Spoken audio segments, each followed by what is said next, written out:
Welcome back to MovieCast for another week. This is episode 3 or 4. I was like 3 or 4. Yeah, I think it's 4. Right? Yeah.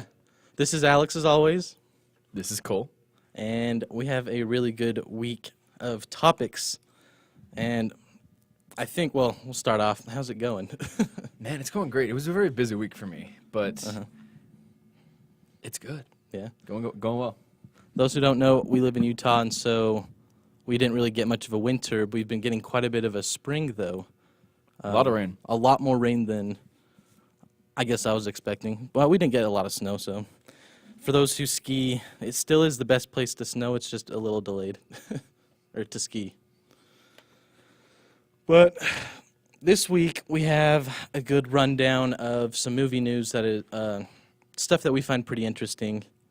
Some really good trailers that came out this week, like Deadpool Very good 2, trailers. Tag. We'll get into those. Movie reviews, we watched Tomb Raider this past week, and so we're really excited to talk about that.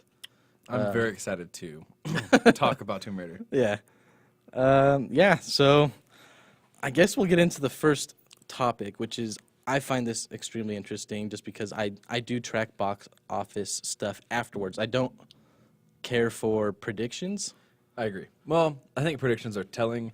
They're not very descriptive, but I feel like it gives us an idea of whether or not it's on track with what people are excited about. Yeah. Because like Interstellar, I don't know what its predictions were, but it only made like $50 million its opening weekend. Yeah. I love Christopher Nolan, but that's a very poor turnout. Like the lowest MCU movie made more than that. Yeah. And the highest ones make 4 times that. Yeah. And so, like, it's funny, I do care about, like, pre-sales, how much, how excited people are through pre-sale numbers. Okay.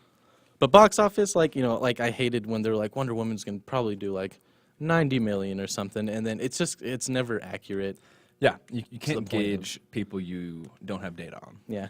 So at least the news is Black Panther defeated Tomb Raider its opening weekend. Not a surprise. Not a surprise. Totaling up to 5 consecutive weekends. This is as of last week. As number one. As number one, and that's from Box Office Mojo. Great site. Mm-hmm. And then currently it is being beat by Pacific Rim this week, which, it's been the people who a while. Needed to see Black Panther have fully had the time to see Black Panther. Like, I've seen it 3 times. I don't want to go in and mess it up for me and watch it more. Yeah, I saw it twice. I was willing to see it 3 times. But, no, great movie. Mm-hmm. And if I remember correctly, it is also the highest grossing domestic superhero movie. Yes. Or the highest... Finally topping Avengers. Movie. Yeah. Here, at least in the U.S. Avengers one still has more global box office than Black Panther, but domestically, no other superhero movie, including The Dark Knight, have more money than Black Panther. Black Panther is king. Yeah. So are you surprised at all that Pacific Rim is the one to bring it down, or? Not really surprised. I think that's just the next blockbuster entertainer movie. Yeah. I don't think it'll make nearly as much money as Black Panther. No way. I just think that everyone who needed to see Black Panther finally saw it, and because it was a slow movie month, there wasn't like a rush to go see it in the nice theaters. Yeah. It had a good month-long duration, I think, as kind of like the main movie in most theaters. So people didn't really feel that rush, so people can kind of spread it out. And that's why we were able to see high numbers, but not astronomically high, first week numbers and then drop off like you have with Star Wars. Yeah. Where everyone wants to see it the first or second weekend to not get spoiled, Yeah. but then they don't go back. Yeah. And the opposite happened for Black Panther. And what's real funny about this, at least Black Panther, is the further away I get from it, the more I realize how great of a Infinity War trailer Black Panther is, and how it is getting me excited. Just because, like, how often do you get a sequel, or basically get to come back to where the first movie was? The follow-up in a couple months. Yeah.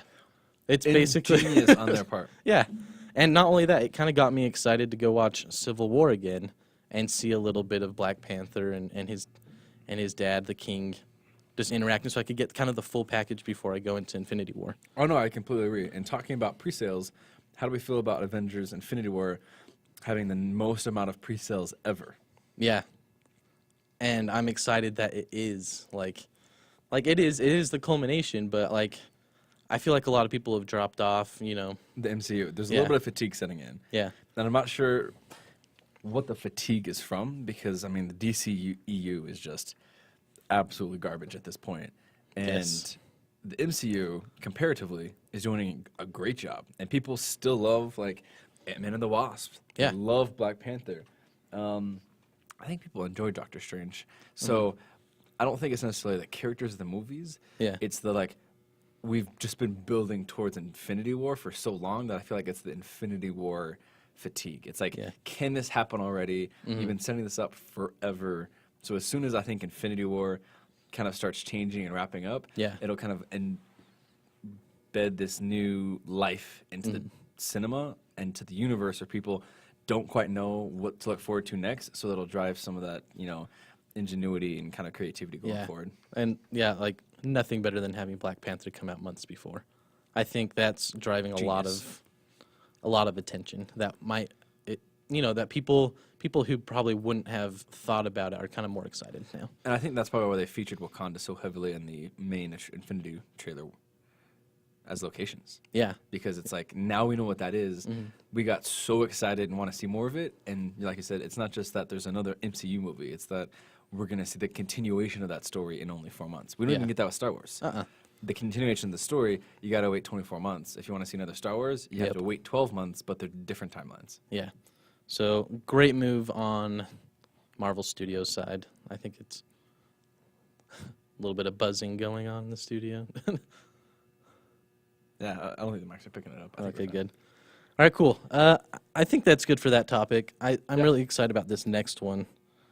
Well, excited in a way that I knew it was coming, so it's not surprising. But Rian Johnson begins work on his Star Wars trilogy, and from what I've heard, he's not letting any of the feedback affect his ideas going forward in the future of questioning his creativity.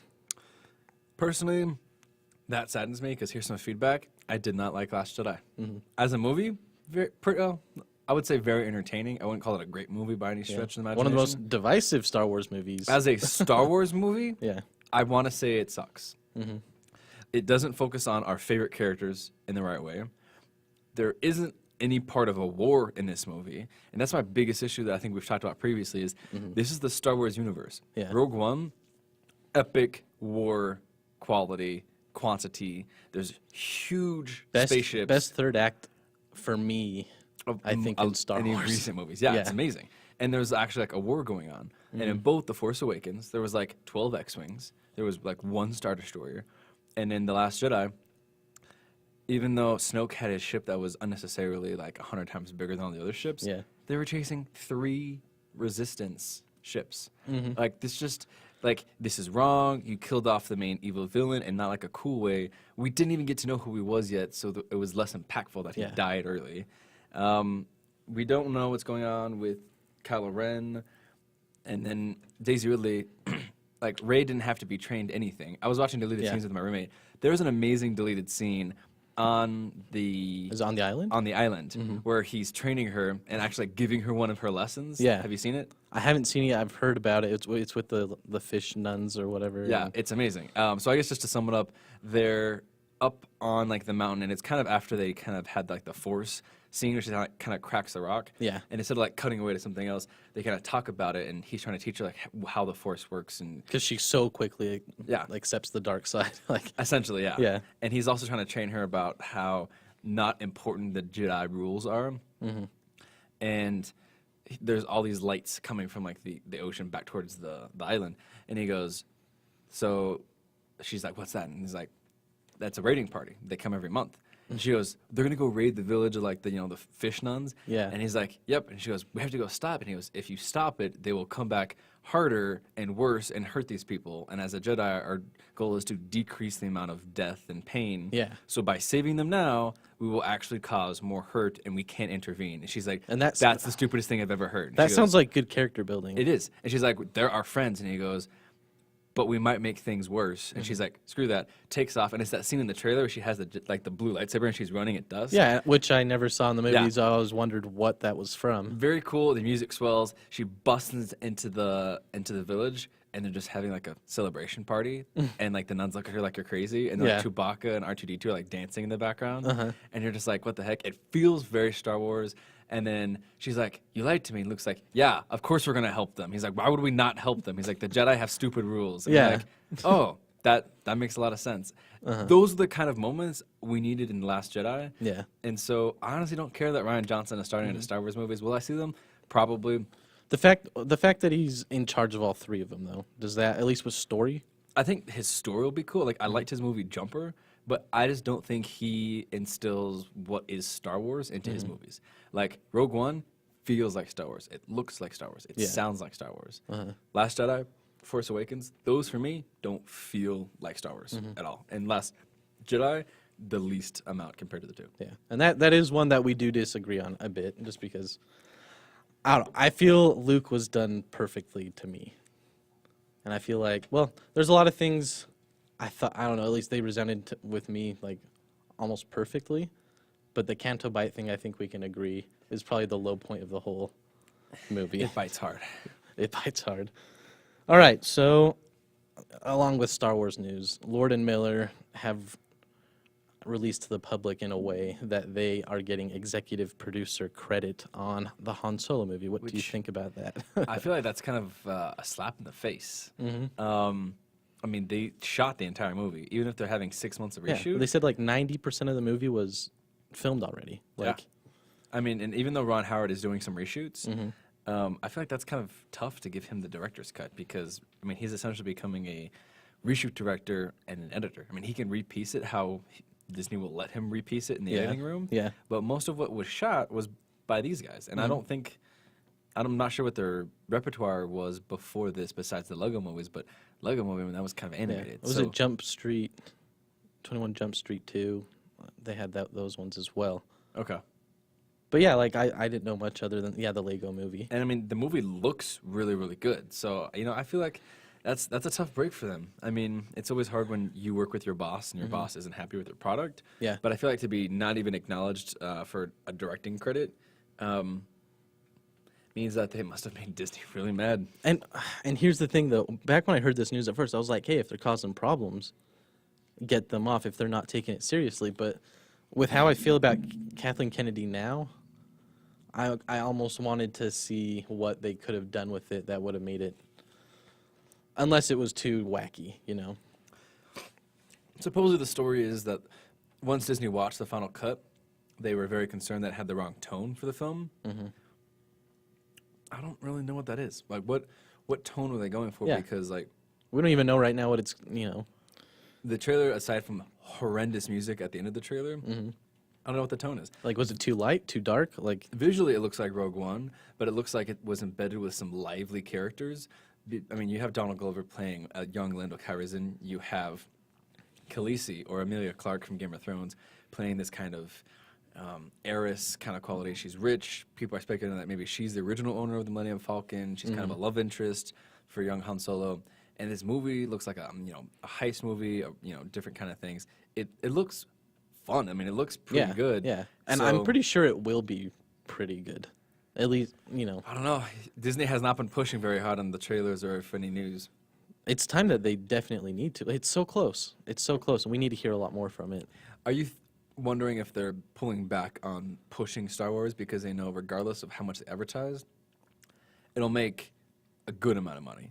And I feel like they might want to focus on Infinity War because that'll be a more broad movie. And as soon as Infinity War starts coming out, because Han Solo is like 2 or 3 weeks later, then they just like put all of their money into like a 2-week push to remind people like, hey, Star Wars is coming out now, get ready to go see it, opposed to like trying to do this drip campaign. Yeah, no, I agree with that. I think just because Infinity War is their baby right now, it's had the longest time with Disney compared to Star Wars. It is. It's been the This is the payoff, you know. yeah, it's a payoff.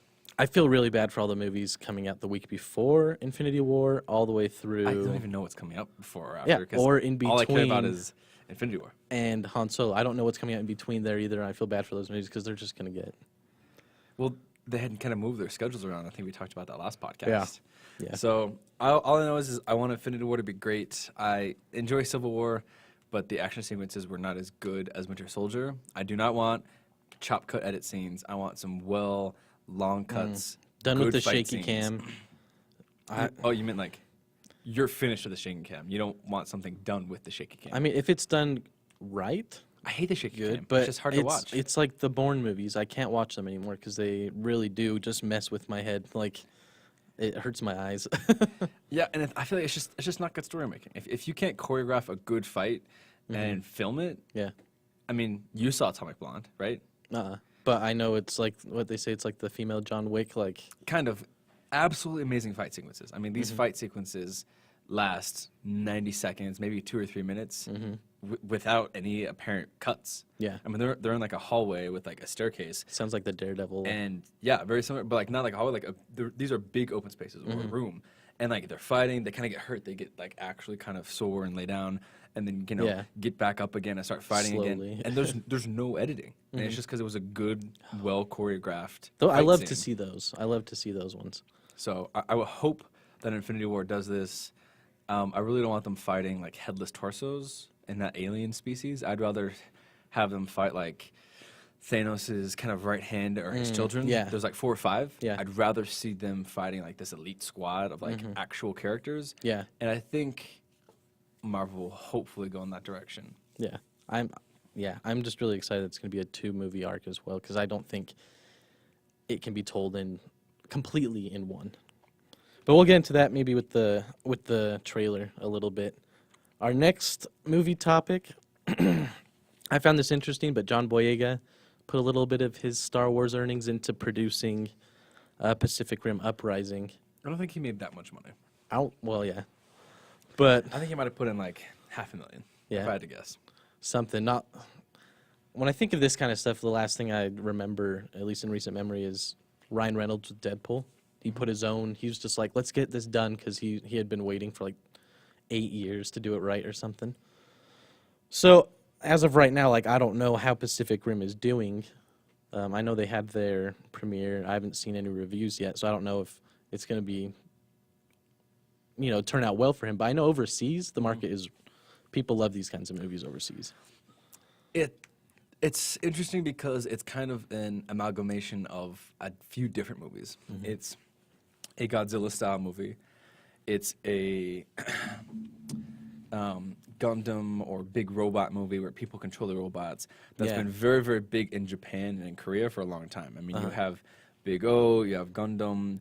I mean, technically, like even Power Rangers, like all that kind of cultural entertainment kind of fits into this like humans controlling these Yeah. mega droids or these Somewhat mega originates weapons. from, I think, Japan or something. or- Yeah, and then you have them fighting giant monsters. That's Yeah. obviously from Japan. Oh, yeah.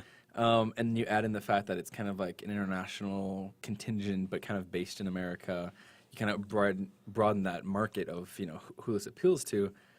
The first movie everybody loves, Idris Elba, and then I think you had Charlie Hunnam from King Arthur and from Vikings. I like him a lot as an actor. He was good. I didn't love him in Pacific Rim, but that's just because the acting wasn't great. No offense, Guillermo del Toro. I know you just won Yeah. an Academy Award for Shape of Water, but Pacific Rim 1 was not great acting.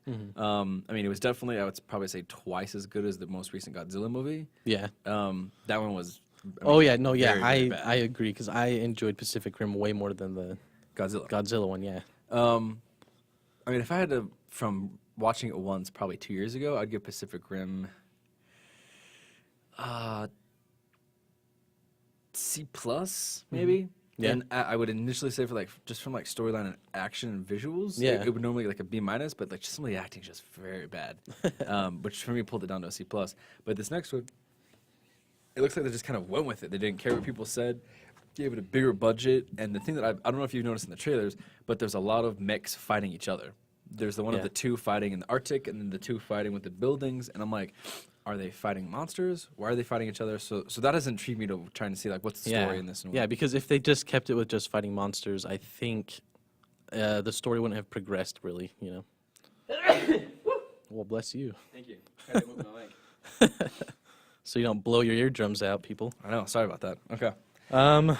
So yeah, I mean that's what I think about it. I'm interested to see how it is. I guess that's what next week we'll take a look at it if we watch it.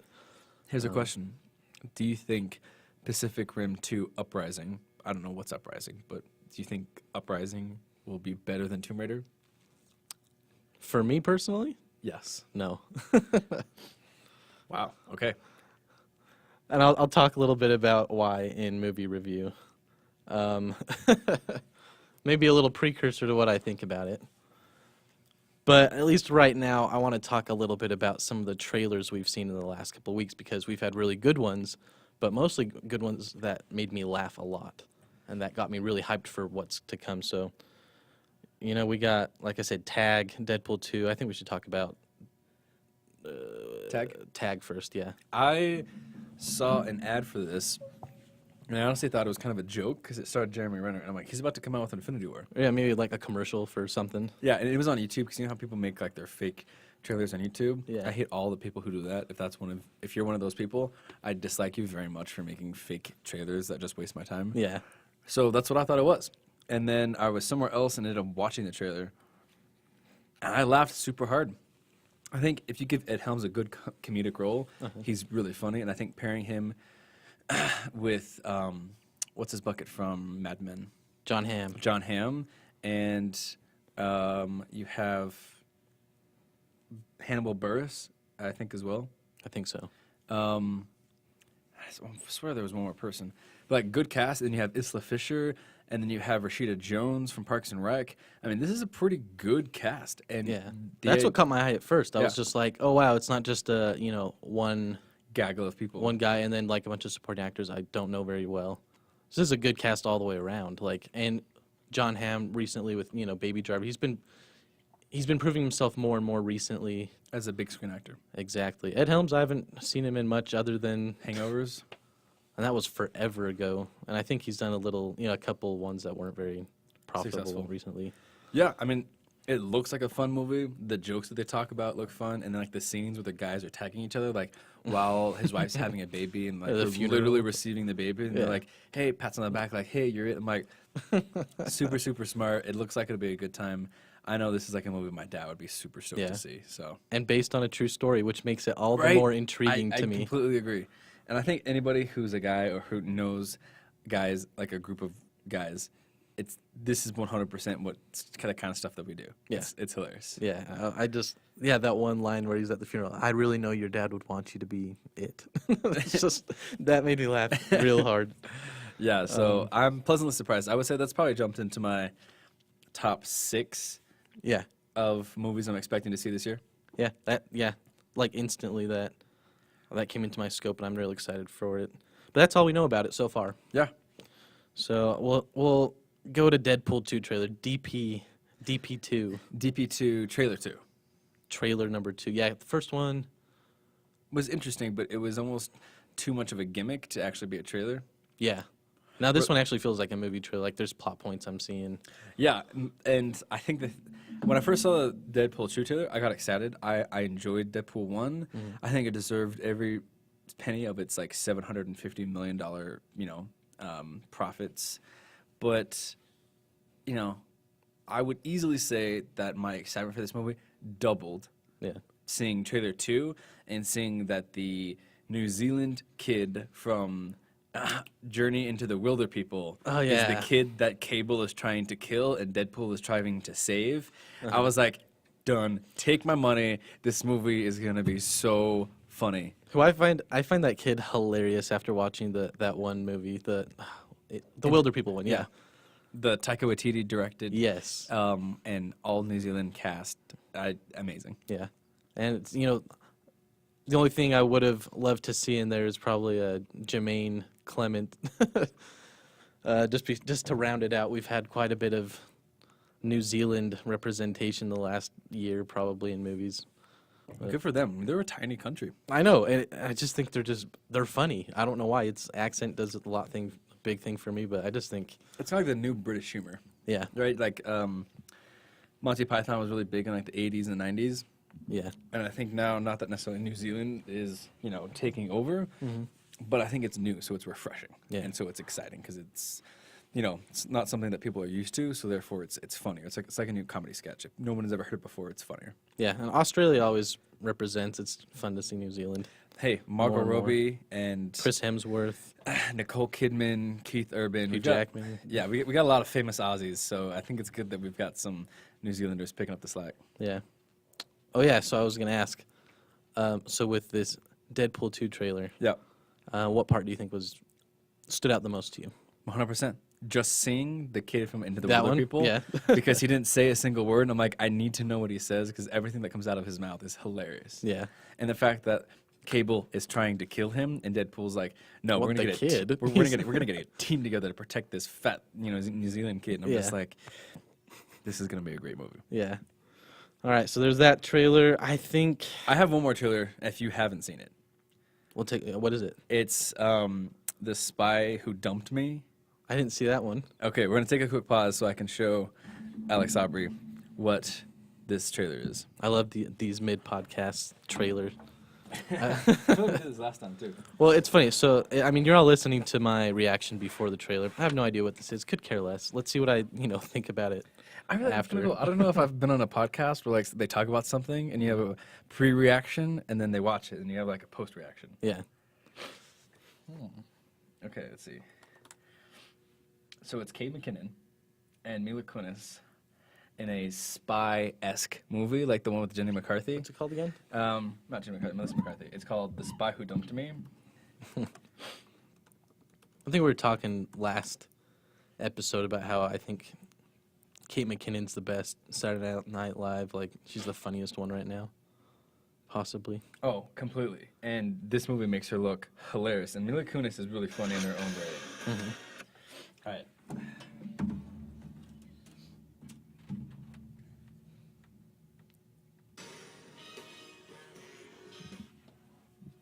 Got their James Bond music. They're pulling every trope, yet it works for them. Oh, no, literally, they're doing very...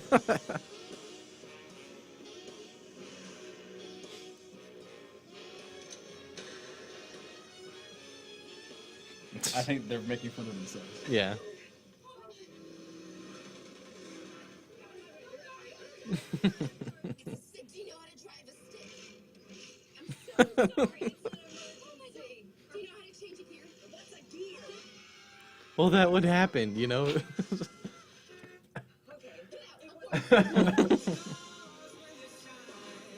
We just want to talk about your boyfriend. But he dumped me. Drew, CIA.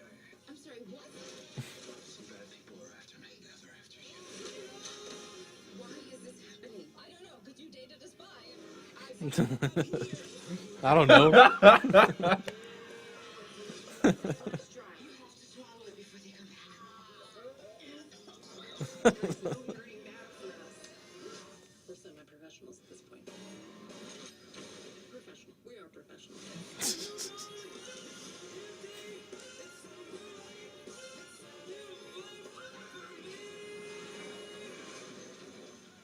Oh my God, I killed someone! I killed someone! Stop yelling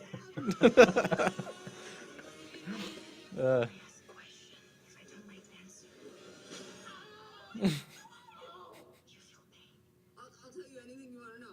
Origins secret of my life. Audrey shaves between her boobs. Morty flosses with her hair. She has sex dreams about minions. Just the one minion with the one eye. She googled it on my computer. I get a lot of weird ads.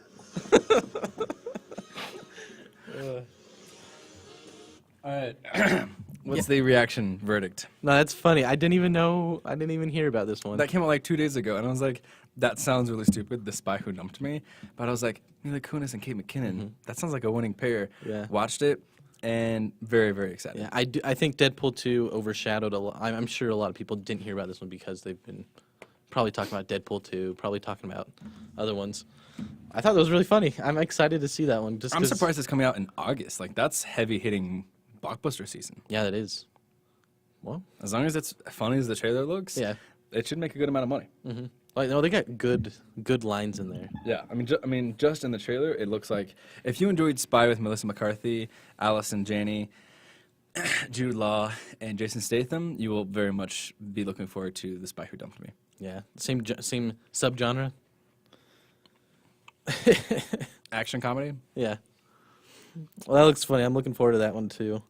So, I think all we have left to talk about is Avengers: Infinity War trailer number 2, which we talked about. Briefly talked about it. Yeah. But I think we want to talk about it and then transition into who we think is going to die. Yes. I know we talked in the past. We think Pepper Potts might die.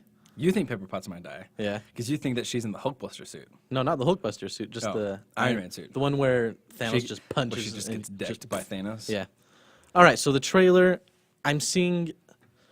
Here's what I'm saying. I'm seeing what I want to see, which is more Thanos, because I know this is supposed to be Thanos' origin story. This is supposed to be his. I mean, we're not gonna care if he's coming to destroy half the universe if we don't know who he is, what his motivations are. So I'm excited to see more of that. That part where Gamora's talking about him. She's like, there's a flashback where her little tiny hand is holding his finger. Yep. And supposedly he's from the planet or from the moon Titan around Jupiter. Around Jupiter? That Supposedly. close? That's what my roommate says. And how, for some reason, like most of his world or his population died. And so this is his way to save his people / kind of take revenge, but more Yeah. save his people. And so I think in the comics it was maybe to take revenge. Yeah. But I think in the movies it might be to save his people, which would give him more dynamic because you're like, hey, if our world got destroyed and Iron Man could go save it by sacrificing another culture, we would want Iron Man to save the world Yeah. from a viewer standpoint. Yeah. So I think it'll make him a lot more compelling, and it'll be like, who do you want to win? Yeah. And what did we see with the last two villains? I'd say, Killmonger. Killmonger, Vulture, in a way where you understand where they're coming from. Yeah, what drives them and who they're fighting for, Yeah. and you almost have compassion on them, Yeah. and that makes it a much more compelling Yeah. fight. Because as of right now, I don't know how I could have compassion for Thanos, but if they make me in the movie, Yeah. that will just blow. James Gunn already has talked about. He's already talked a little bit about Infinity War, and I know he's part of the Creative team. MCU and the creative team. So of course he's gonna. Well, I don't think, of course, he would just say good things because I think he really, truly does. He's pretty honest. To be when it honest, comes to his I don't social trust media. anybody anymore. Yeah. Because David Ayer said Suicide Squad was a great movie, and then it was his cut, and that was absolute utter crap. That movie was Yeah. worse than crap, and his cut was never shown. So So nothing to back up what he was saying. now, granted, that's DCEU, but I mean, J.J. Abrams also said that Khan wasn't in Star Trek Into Darkness. And so yeah, they basically can all Yeah. take my money, and I don't believe a word that they say. yeah, and I will buy the ticket equally. For this, Have you pre-reserved your tickets yet? I have not. I did. I did it day of because as soon as I saw You the know article, it's gonna be. yeah, all the showings that night were already gone. So my roommates wanted to get 2 seats at the end of a kind of a medium to small size theater, and Yeah. I'm a bit of a movie connoisseur, so I'm a little bit of a snub when it comes to what I like. Seating? Yep. So I have a big theater that I love. I still haven't been to Dolby Atmos yet, and I figured this would be a great movie for Dolby Atmos. Ooh. So I'm going at 9 a.m. the Friday morning it comes out with a friend.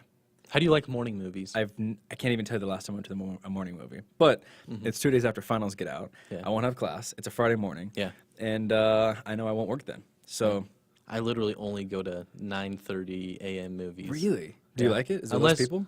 There's almost nobody, and there's only been a few occasions where there have been like half the house full. Okay. And I think I just like that better because I can pick my middle seat just far enough, You can put your legs back. put my legs back, and just enjoy the movie without worrying about the person next to me because I'll have all the space in the world. Okay. I don't know. Plus, it fits into the schedule better for me to just go in the morning. Interesting. Yeah, I'll let you know how that goes on April 27th. Well, that'll be fun. Just wake up. Oh, and here's a cool thing about that. When I am excited for a movie, I'm excited the whole day, and then finally get to go to the movie. You get to Yeah. wake up and literally just go watch it. Yeah, and then you get the rest of your day back. Yeah, that sounds really nice. I mean, I've usually been like wanting to go to a movie on a Friday or Saturday night, like tonight, but I work from usually like 4 to 9, 4 to 10, and my roommate's usually like going at like 9:30 Yeah. showing, so I either have to convince him to wait 40 minutes to go to like a 10:20, Yeah. or they go to 9:30, and then I have a good buddy at work who likes to see movies, and usually like we try and get off at the same time, and then we Yeah. just drive over to the movie theater that's like half a mile away on our way home, and then Yeah. watch a movie and then go home. Yeah. It's funny that, like, when you're a movie person, kind of like I would say we are movie people because we Yep. love to watch movies, you just kind of have to find the time to fit it in. You do. If they were available on Netflix, it would be much more convenient. But having to like Yes. drive somewhere, even if with a free movie pass, it's still kind of a hassle. Yeah. But either way, that sounds like it'll be a pretty good deal. I got to get on that and buy my ticket Yeah, so I can, I hate being behind on these kinds of things. I agree. So back to Infinity War. I did see the most recent trailer.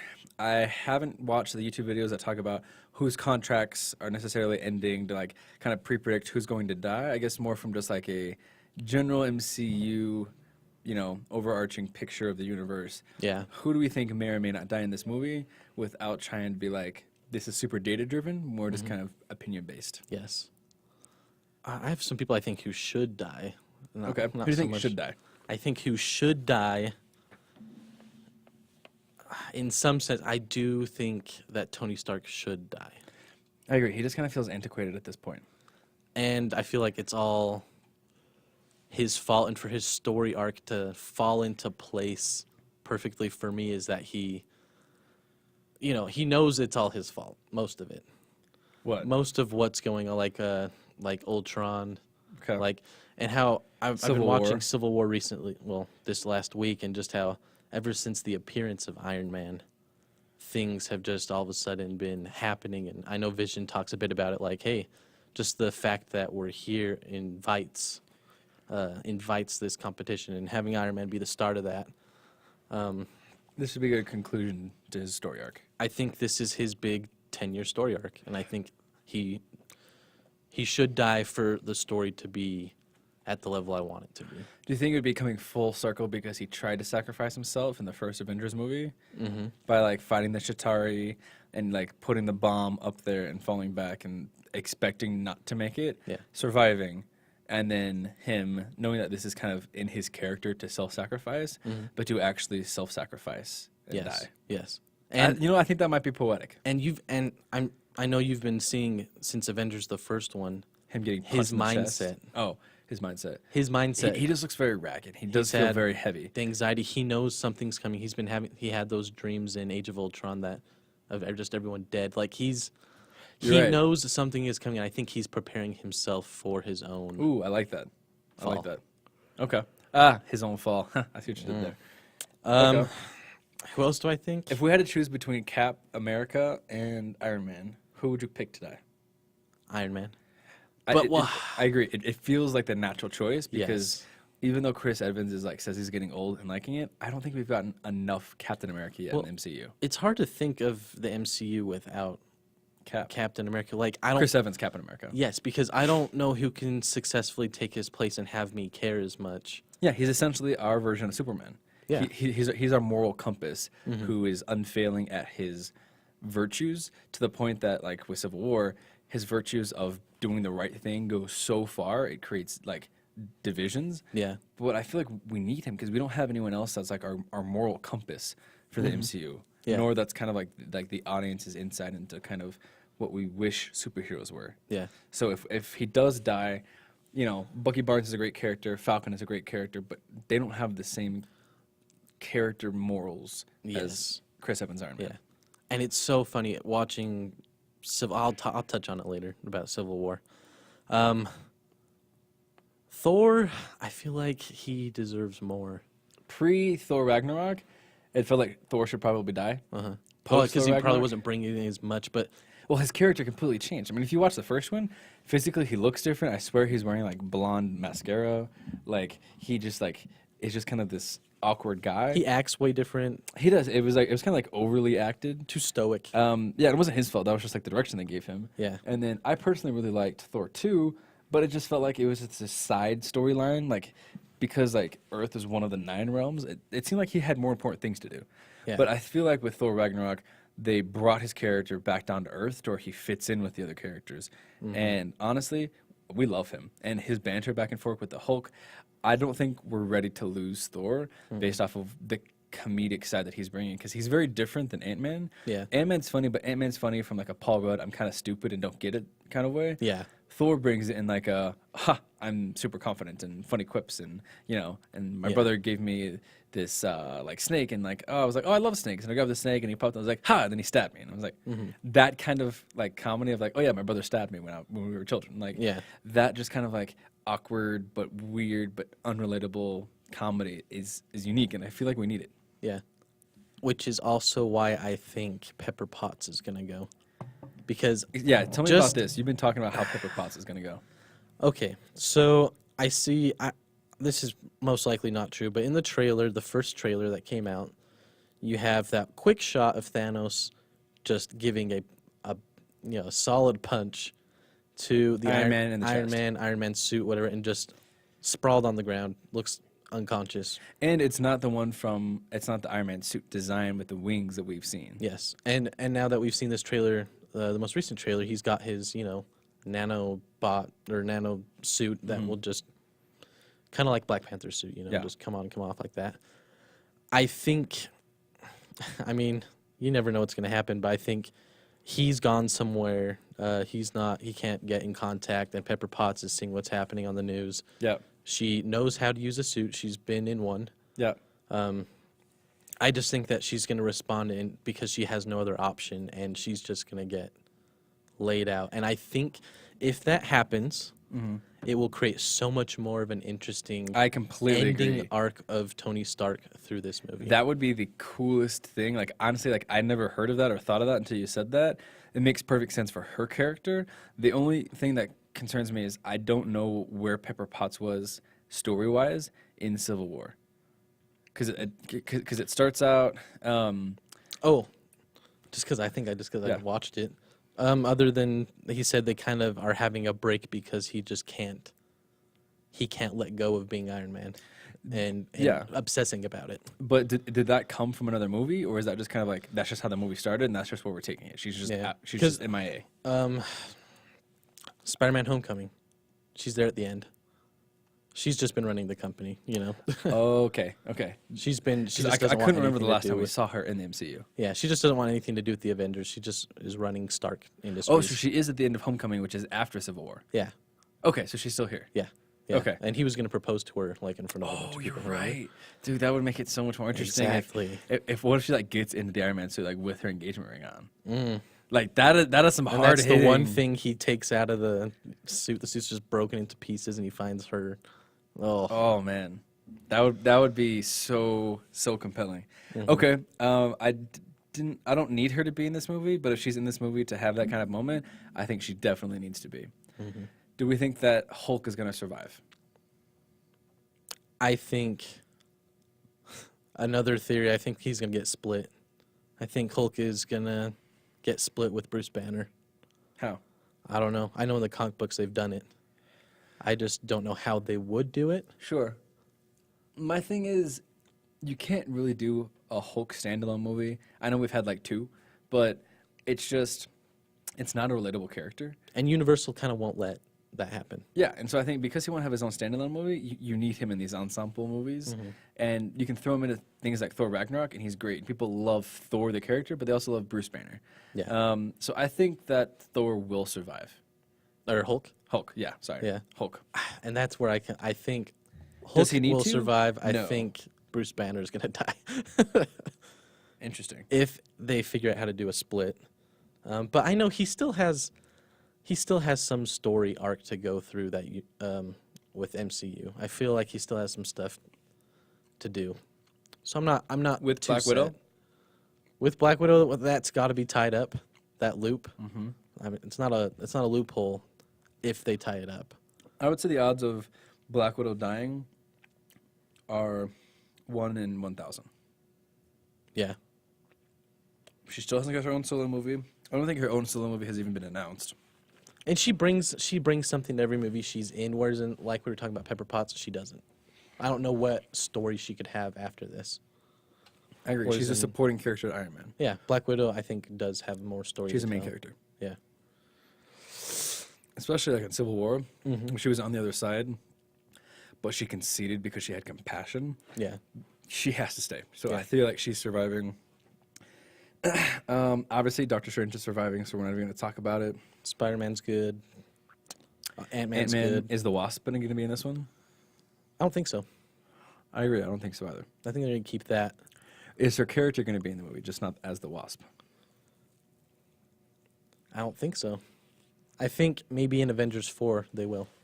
Because there's that clip in the trailer for Ant-Man and the Wasp where he asks her, like, well, if I would have asked you to come, I think referring to Civil War, Yeah, would you have yeah. come? And she goes, yeah, but you didn't ask me. Yeah. Like I would have you wouldn't have gone to jail basically. And I think for me, I think that's a good point in the trailer.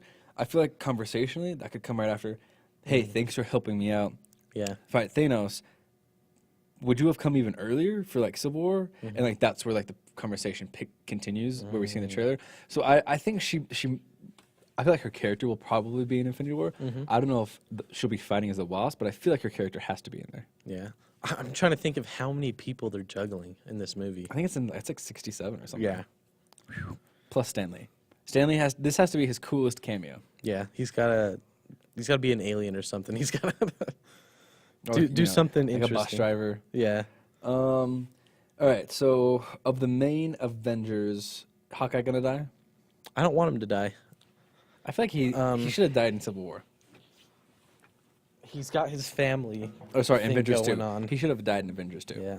He's got his family thing going on. I just think that Black Widow and Hawkeye, for some people think he's useless. I think he's one of the ones that brings more humanity to the team. Oh, for sure. And I don't want to lose that, I'd say. I feel like if he dies, though, he kind of creates that reality for these superheroes that through his death, he will ground all of the superheroes and be like, hey, like some of our friends have died. Yeah. Like this is a big deal. We're no longer doing this because it's fun, because we enjoy the fame. And they were doing it not being superpowered, you know? Yeah. Like they were just defending their home because they're just good people, you know? And I feel like that would almost like not only ground the MCU, but like I said, ground the characters in themselves. Because like Tony Stark can't be, you know, making all these quips anymore. You know, like there could still be some moments of comedy, but it'll essentially make these superheroes grow into adults because the stakes are real and their friends have died. Yeah, and the bigger the threat, the better the story, I think. Yeah. The bigger the risks. Anyone else we want to debate on who's staying alive and who's dying? I think that's like all the big ones.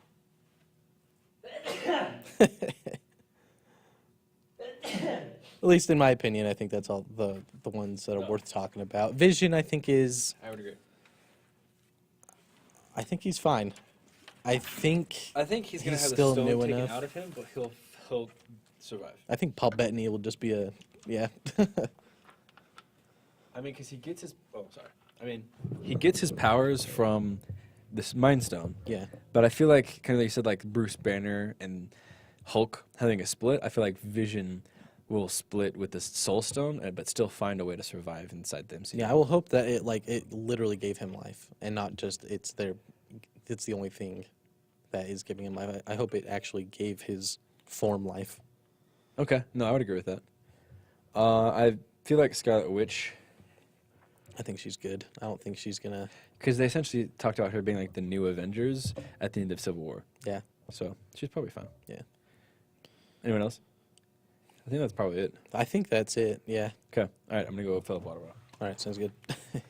Warm it down a little bit. So now I'm sitting here by myself, talking to the microphone, trying to figure out what to say because Cole has now left me to get water. I think we're going to have quite a good discussion about Tomb Raider because I'm pretty sure he doesn't like it. And I'll tell you why I actually do really like it, but we'll see. We'll see how he takes that. Because I know it seems like he feels pretty strongly about it. And here he comes, so I'll just... it's not like I was saying anything, but... What's up? All right. So, what? I think we have Tomb Raider, and then what else? Should we move to... Yeah, we'll do our Tomb Raider review. And then just a little shout out of things that we've done. Cool. You know, that we've maybe been up to that hasn't been talked about. But let's talk about Tomb Raider. And I'll start off by like... What's your letter grade? My letter grade? B.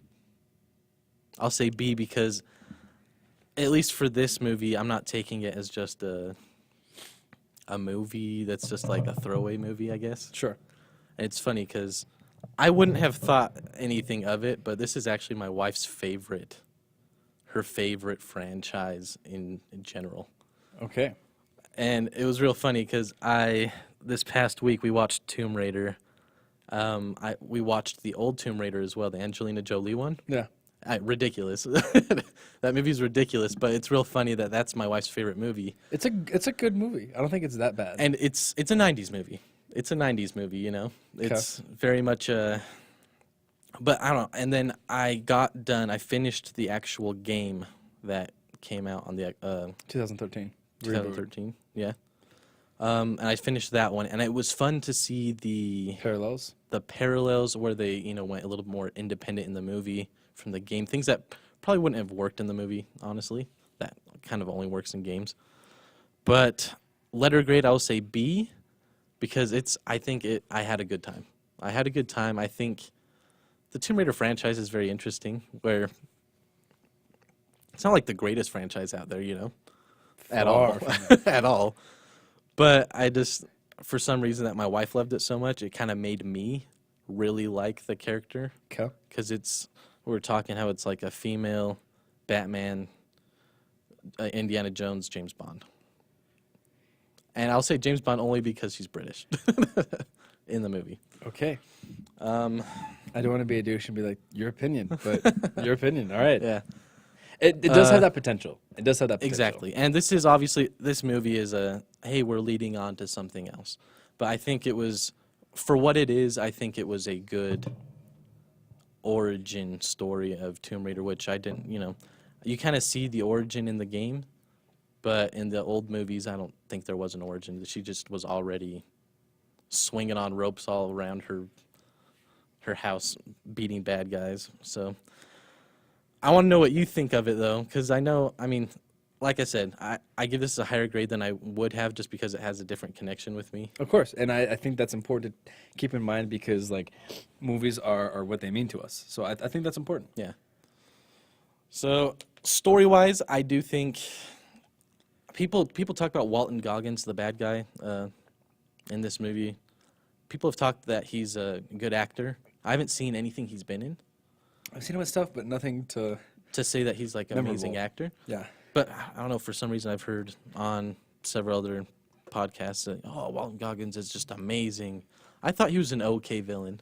It seemed like a character actor. I didn't know his seemed- name, but he seemed like whatever thing else he's been in, it seemed like it was the exact same character. Yes.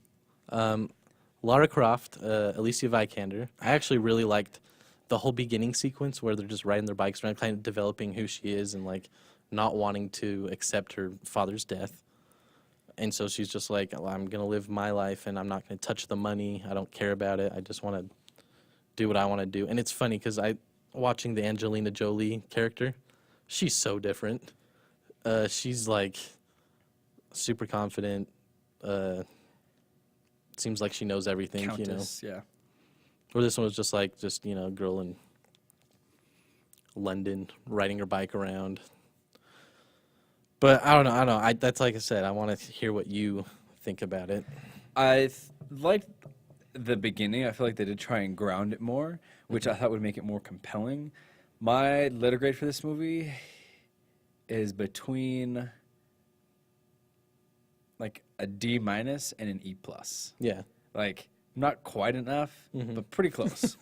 And the reason I say that is because if you're going to make a movie, make a movie. If you're going to make a video game, make a video game. And I recognize that this is based off of a video game, but you have to adapt things for this new audience, just like a book. Yeah. You can't make every page in Lord of the Rings into a movie because then it's 10 hours long.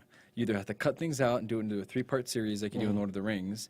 And even then, his director's cuts have like an extra 4 hours of film. Like, maybe you should have turned Lord of the Rings into like a Game of Thrones TV show. Yeah. Like, you need to be able to adapt things, and that means that you have to be flexible. Yeah.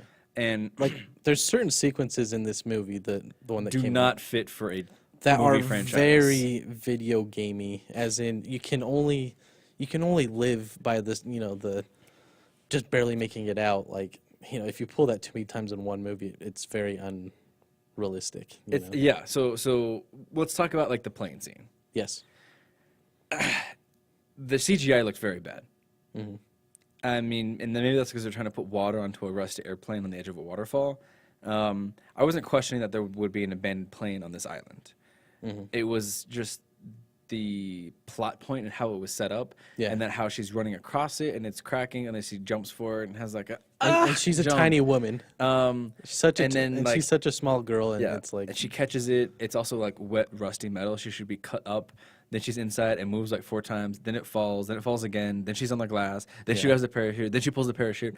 And it was just like, for me, it just felt like it was too much. And I mean, I personally enjoyed the old Tomb Raiders.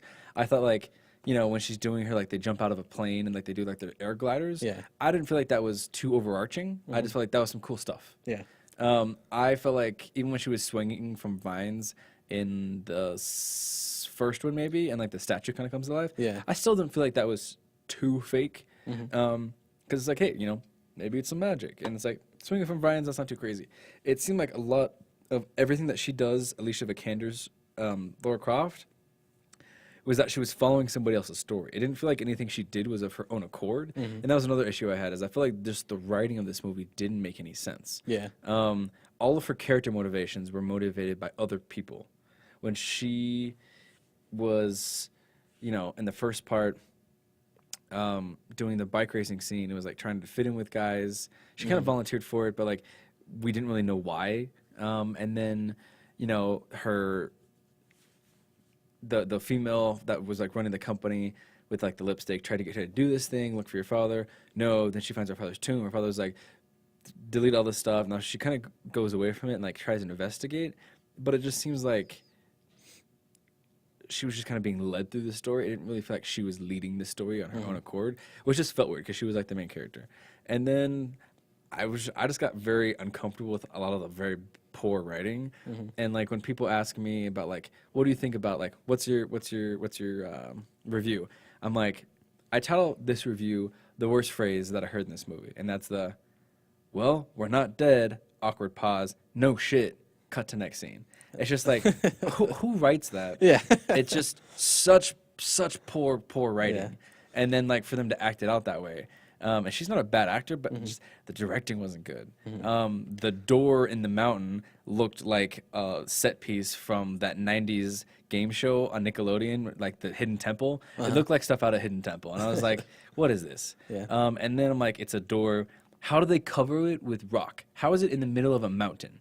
Did they literally melt molten rock and pour molten rock onto it in the middle of a mountain? Yeah. Just like plots device like it just didn't make sense. Like if you're gonna build a tomb, it has to be accessible and it cannot be covered with mountain rock. Yeah. That just like that's illogical. I was gonna cut real quick. Yeah. One of the reasons why like almost none of that kind of really detracted me from the movie Yeah, because you already watched the game. is because I played through the game and like all the the crazy stuff, like all right, you go from one thing to another, you're sliding down a mountain, all of a sudden Yeah. you're pulling a parachute. It's like that times 1,000 in the game. Which is fine, but that's the game. Yeah. And see, that's where my other issue comes from is who's your audience for this movie? Are you making this movie only for the people who play the game so they can enjoy a movie version? Or are you making a mass market movie where you can build a franchise, invite people who haven't played the games to understand your character, be a part of this universe, and then also have it something that can be like entertaining and inspiring and be a good film? And, Yeah. you know, we've talked on and off about stuff, but for me, I'm on the account of if you're gonna make a movie, make a good movie that And is a then- good movie Yeah. regardless. If it's a good movie, people will like it, you will win awards, and you will make money. Show me a great movie that didn't make a return on its value because it was a good movie. It might have good parts, but if it's a good holistic movie, it most likely made money. And so for me, I'm like, I don't understand the mental process of throwing $100 or $150 million at a movie that we're not going to put the effort into to make a good movie to get lots of people to come to this film. Yeah. I think post Black Panther, if you would have had a very compelling female antagonist that has the smarts to stand up for herself, to deny that she's believing her father's dead and to like fight for things, to be able to be athletic and competitive and to discover something that she disagrees with and to adamantly fight that and not feel like she's, has the power taken away from her, but feel like she is empowered because she decides to do something and she does it. And she's smart and capable, and she's, going through these different scenes, and there's archaeologists, and she's maybe the least experienced, but she's the one who takes the amount of time to think through Yeah. what's the best logical solution? How can I outsmart these people because I'm passionate? I feel like that would have resounded super, super well with audiences, but because of just we'll say like the video game aspects that they imported into the movie that were not helpful at all to the movie, just made me so uncomfortable. Like, honestly, I wanted to leave halfway through. Just Like 'cause it turned you off from it was watching so it. stupid. It's like, and to me, like, this is like another plot point that just sums up how stupid part of these things are in the movie. So at the end, when the bad guy is trying to get away, and she's trying to stop him, he's on a ladder across a chasm. She comes from behind, jumps, one arms it, hooks it in front of him into the ladder, which I was like, okay. And instead of climbing up, When I saw that, I was like, what is she doing? instead of climbing up and running across it, she tries to fight him standing on this bouncing ladder across a chasm. Kind of dangerous. They both kind of shuffle back to the away side. That's like the side of the chasm that's not the escape side. So deeper into the mountain. And then just like she throws the ice pick away instead of using it to fight him. So now you're just going to fight with your bare hands. And then once she overpowers him and he is on the ground and there's a clear shot to the ladder, she does not run across the ladder to the other side and kick the ladder in. From the away side, she kicks the ladder in so neither of them can cross. Who does that? It wasn't like it was like they were fighting for it and she pushes it away. Yeah. He was clearly clutching his stomach on the ground, and she could have even walked across the ladder and then thrown the ladder across while he was walking across. Like, just like a logical things that every audience member is, I would never do that. She would never do that. Why did you do that? It was just like, it doesn't make any sense. And then how the only reason she got across is because the mountain was collapsing, and when she jumped, the other side was already collapsing, so she landed on it. And it was just like, you could have fixed that without needing $1 million worth of CGI, and you wouldn't have pissed off all your audience members. And it's just kind of like, So- stuff like that just really drove me up the wall. So my one question, Yeah. was it a fun movie? No. I did not have fun watching this movie. Well, Because I the feel first like half... the technical stuff you're talking about, when they pile up on each other like that, I can see how I will accept 3 to 4 per movie. As long as there's other things to balance them out. Yeah. If there aren't other things to balance them out, I will accept 2 to 3. And I do think, though, at least watching the old one. yeah, I know it was made in the 90s. I do I think. don't feel this way about the old ones. Yeah, I think it was way better than the old one. Okay, and maybe I need to go back and watch the old ones. I just really, really hated this one because it was so infuriating to watch some of these things. And then, like the first half, I just feel like you're just ripping off of Kong.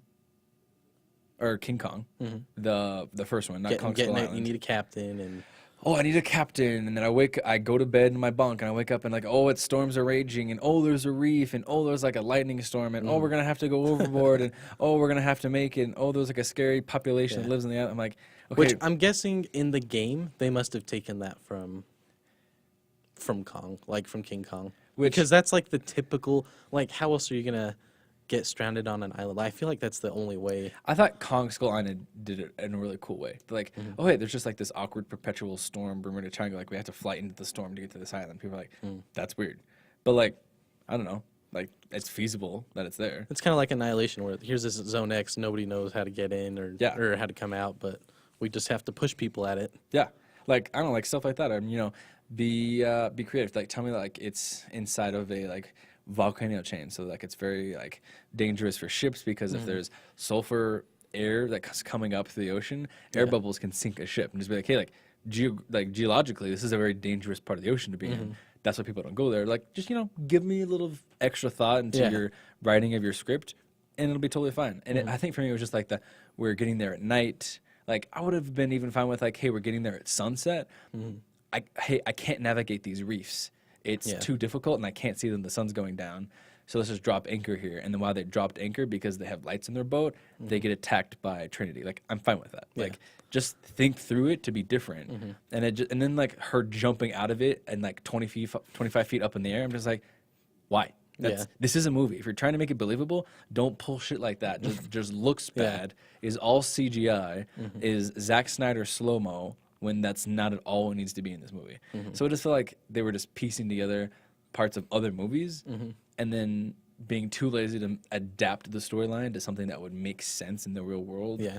that normal people could relate to. And I do respect that they're trying to be like, hey, people love the 2013 reboot. Let's make a movie for it. If you're making a movie for the 2013 reboot, the only people you're making it for are the thousands or few million people who bought the game. Yeah. And therefore, if only 2 million people are going to buy tickets to this, you should not be spending $150 million on this because not 150 million people are going to enjoy this movie. So for me, it was just like financially and logically, they made the wrong movie.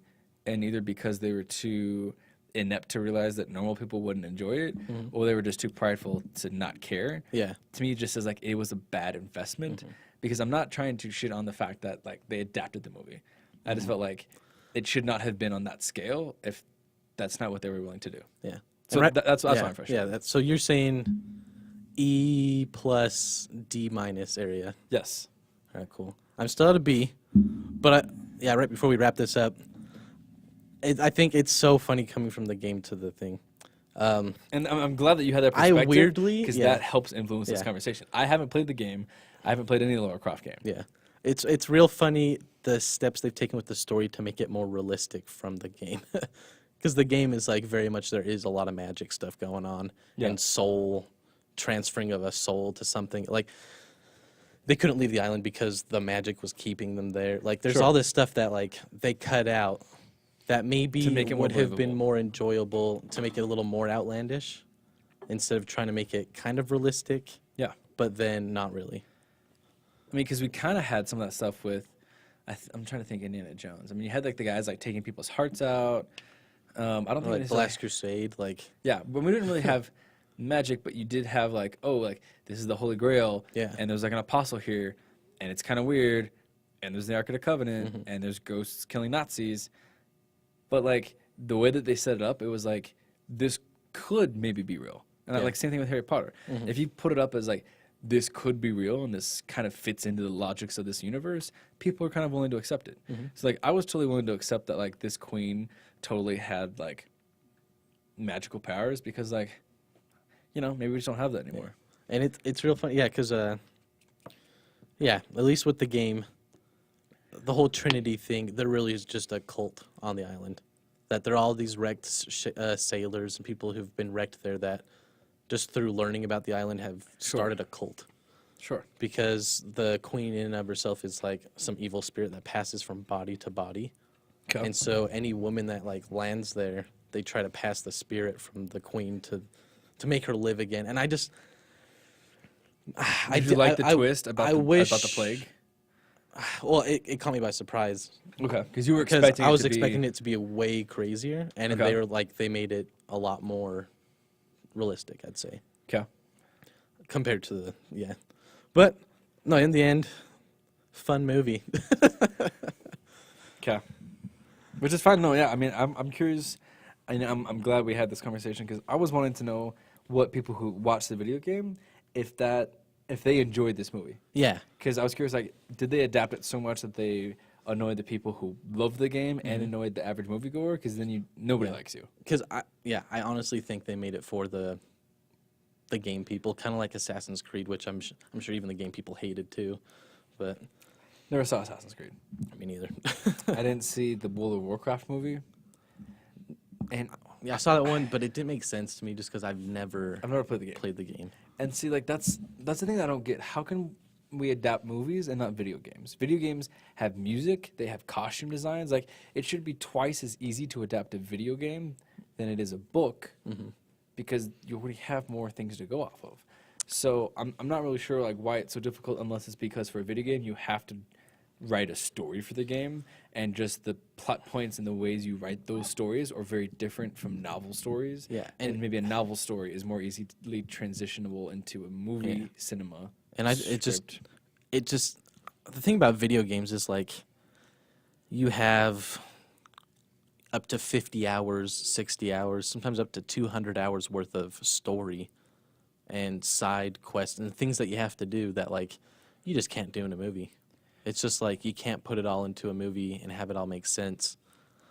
TV series a little bit easier, but Okay. they're a whole different medium that it's like it's real funny how people have been adapting books for a long time. Yeah.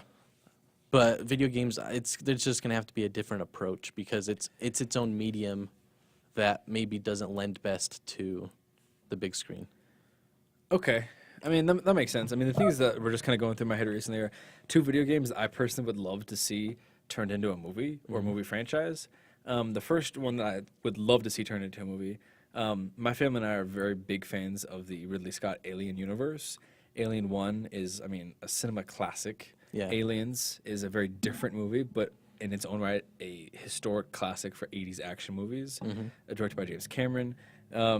And there was a video game that came out maybe 8 years ago that was called Alien Colonial Marines. Yeah. And it was a side storyline about an infantry of colonial space marines that were traveling around, space like they're supposed to, patrolling, and they come across the distress signal of the Sualco. And the Sualco is the military vessel in Aliens 2, or Alien 2 Aliens, that they take from Earth to the planet that Ripley first discovered in Aliens 1. And that's where, like, you get Lieutenant, all the Marines in the second movie. Yeah. And when they escape, they take the spaceship and Bishop and Newt back up to the spaceship. The Queen kind of accompanies. They shoot the Queen off.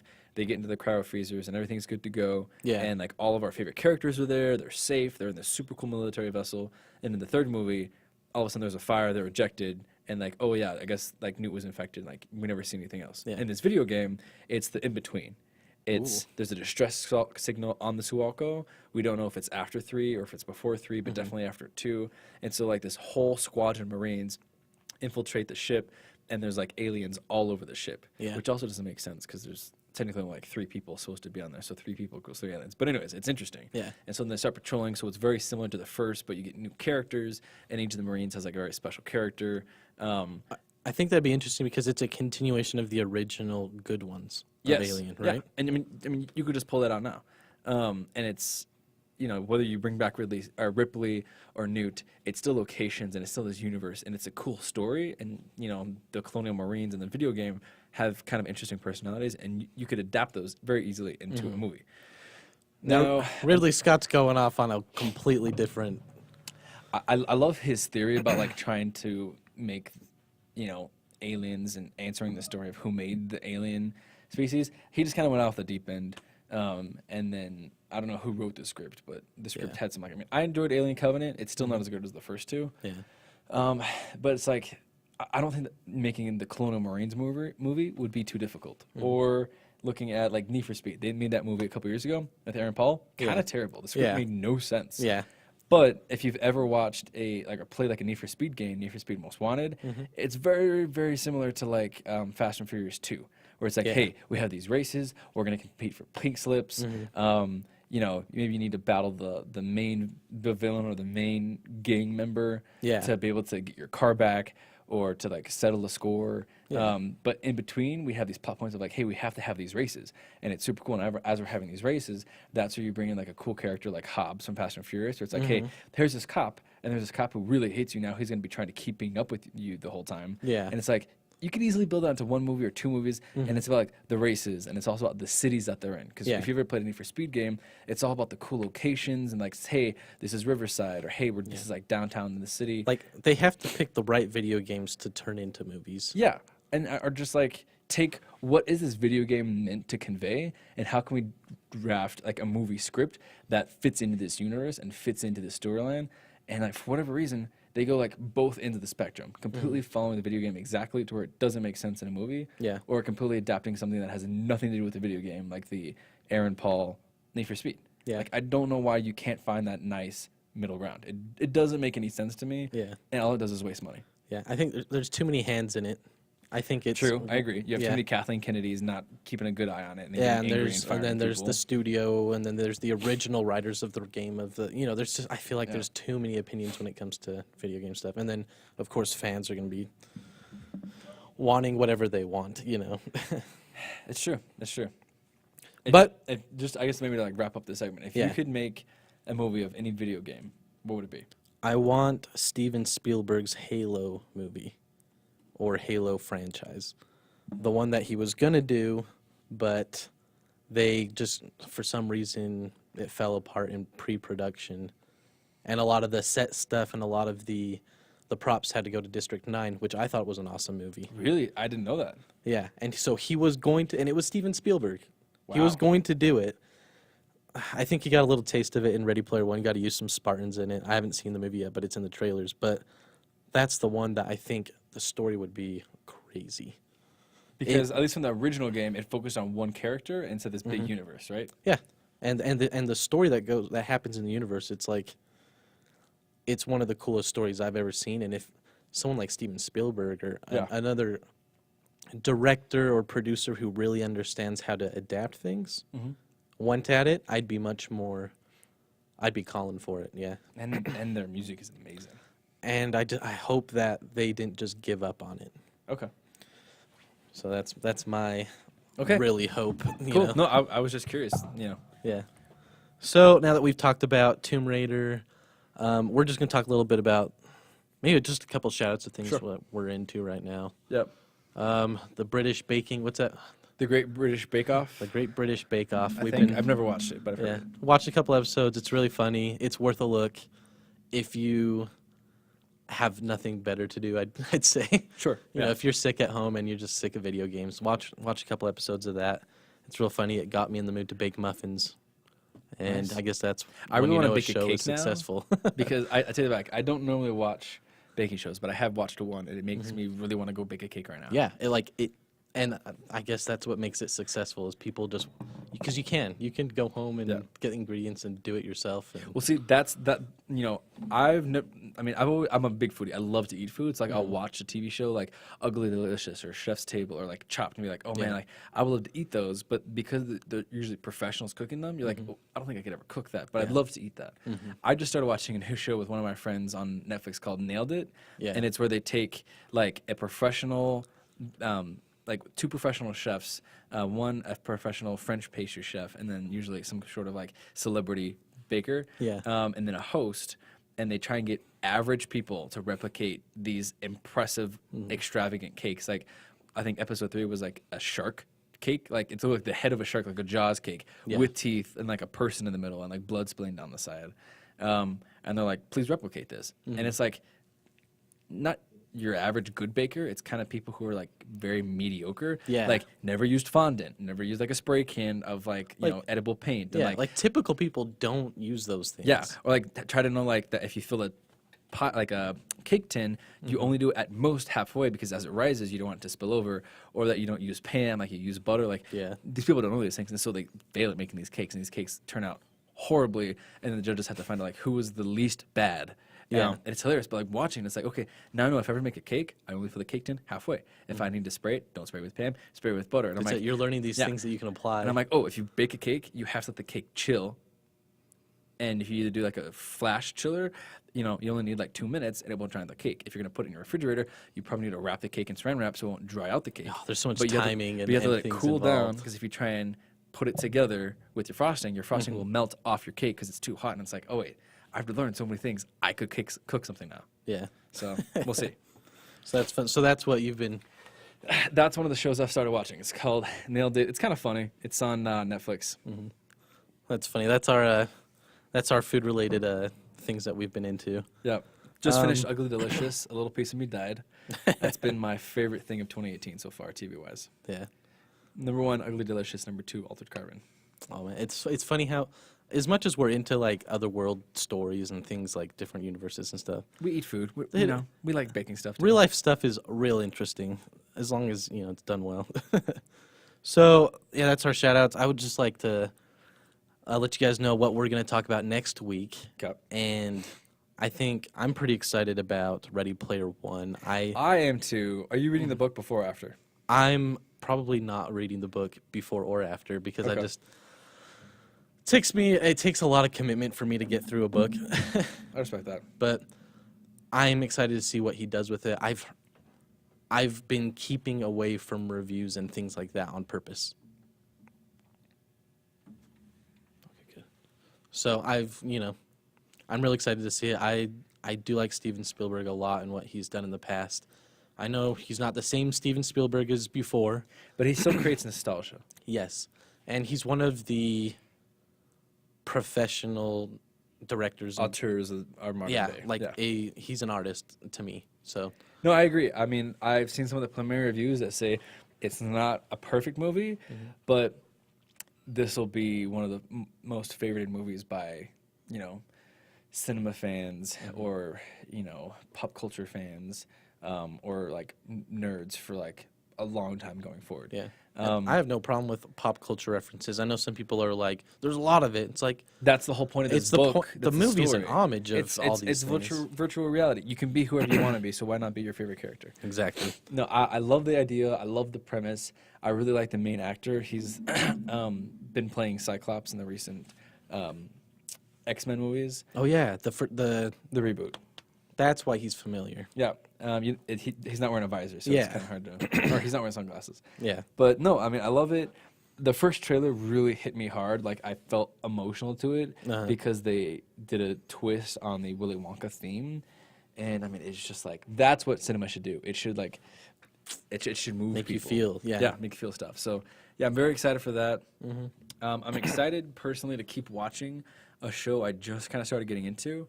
I've been seeing a lot of trailers for that new show, Rise, on NBC. Especially because it looks like it's the complete Glee ripoff. And I'm like, what's up with everybody rebooting shows? I mean, they just brought American Idol back on a different network Yeah. to compete with The Voice. And it can't beat The Voice. The Voice still has better ratings. Shout out to The Voice. I've also been watching The Voice. Kelly Clarkson is hilarious to watch on that. And I just thought the juxtaposition of Kelly Clarkson being a judge on The Voice while they're rebooting American Idol, I just thought juxtaposition was interesting. But no, Rise, very interesting TV show. It was not at all what I expected. Yeah. It's kind of half Riverdale. And I guess it's super different than Glee. And like, I didn't know this, like there were differences, but I guess Glee is show choir.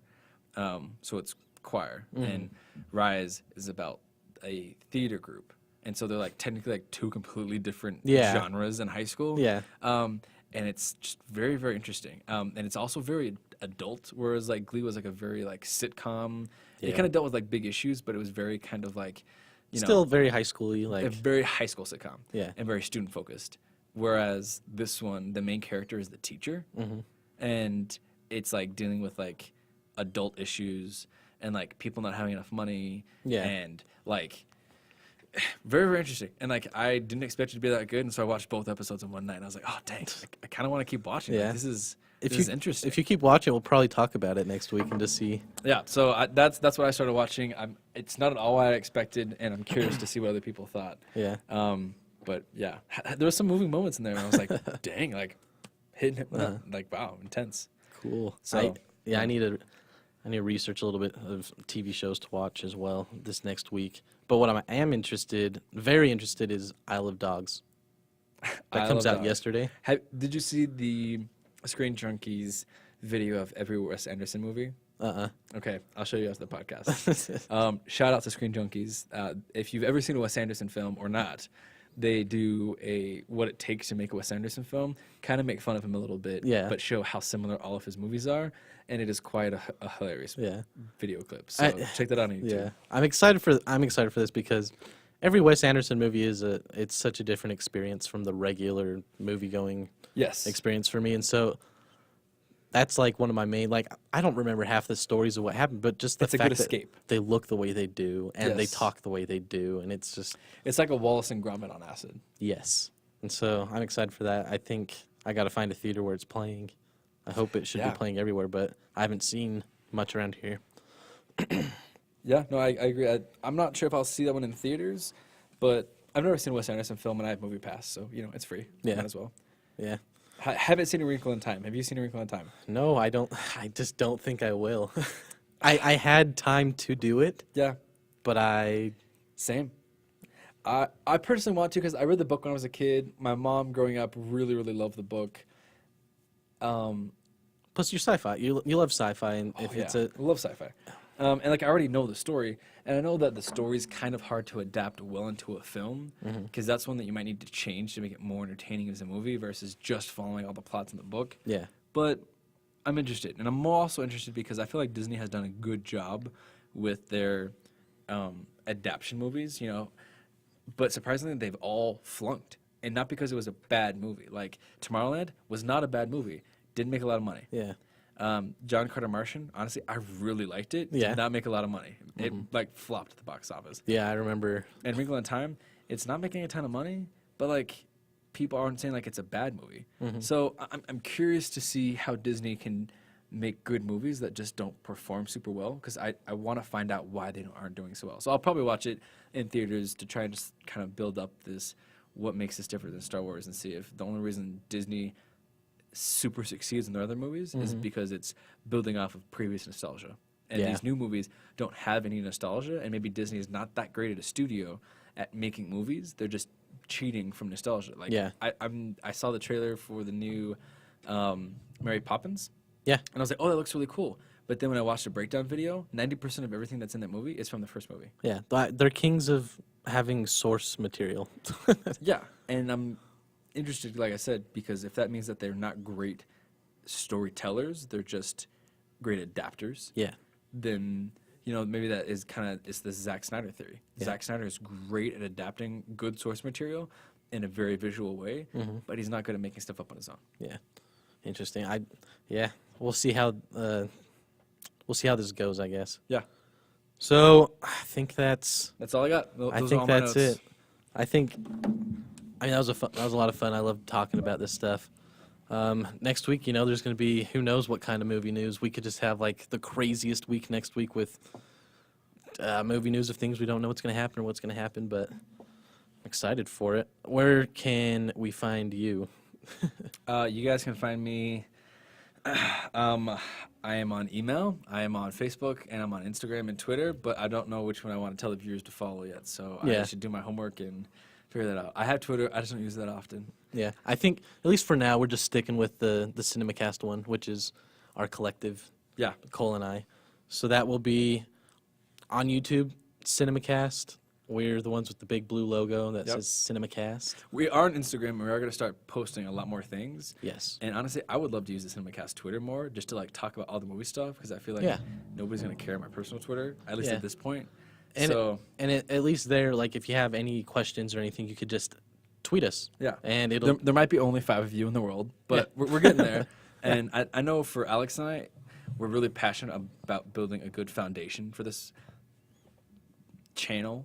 So you Yeah. can access this channel in lots of different ways. Yeah. You can keep up to date with our news and our thoughts through Instagram, through Twitter, little clips of everything on YouTube, and then we'll hopefully, once we get to about 10 episodes, start publishing on like Spotify and Apple iTunes. Yeah, and there's a lot of times I come out of a movie and I have just a quick little reaction. I'm going to put it on Twitter or I'm going to put it Exactly. on Instagram. And I think, if we can both be logged in, that'd be cool. Yeah, we got to figure it out. Yeah. So thanks you for joining us and for imparting your time with us on this journey, and we hope that it continues as a enjoyable ride. Yep. Now you guys go watch some movies. Let us know about them if there's enough of you. But we'll be listening. And building our Cinemacast community. Yep. See you guys later.